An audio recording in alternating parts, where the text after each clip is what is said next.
Hello viewers, CatGirl George here, and recently I've been playing the game Shining Force, released in 1992 and developed by Climax Entertainment.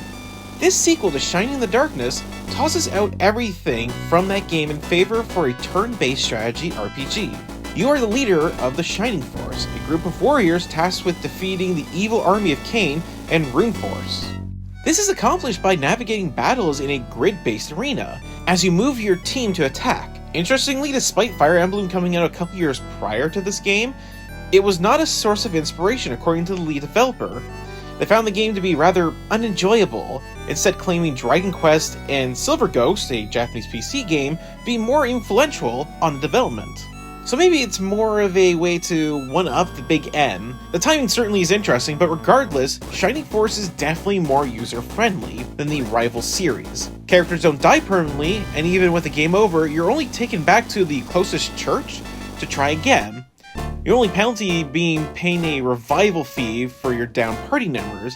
Even your levels are retained from the battle that you just lost, making it leagues more forgiving than any other game in the genre. Heck, the last game, Shining in the Darkness, forced you to reload saves upon death.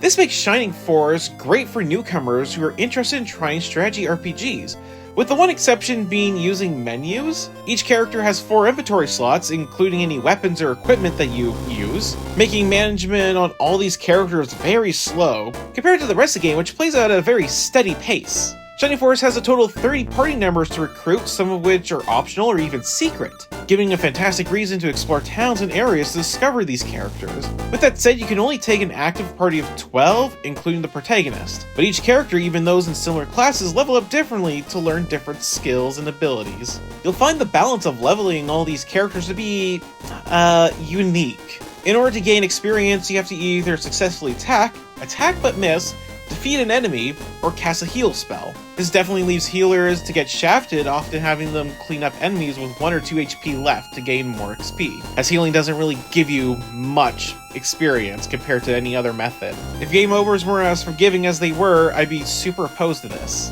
Once a character has reached level 10 or higher, they can be promoted to their new class, allowing for better weapons, stats, range, and of course, a new fancy sprite.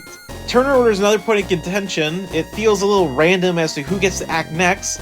Often a single character feels like they've missed quite a few turns, and it doesn't really help that how large the maps are. Many opening moves feel like padding just to get to the set of enemies waiting for your arrival at a choke point. That slows a lot of the early moments before picking up very quickly. One last thing about combat, and more importantly the difficulty, bosses will provide a challenge, not only in the devastating attacks that they do, but by regaining HP every round. Meaning unless you can do more damage than the threshold, you'll need to grind a tad. Once again, if game overs weren't as forgiving as they are, this would be a major point of contention.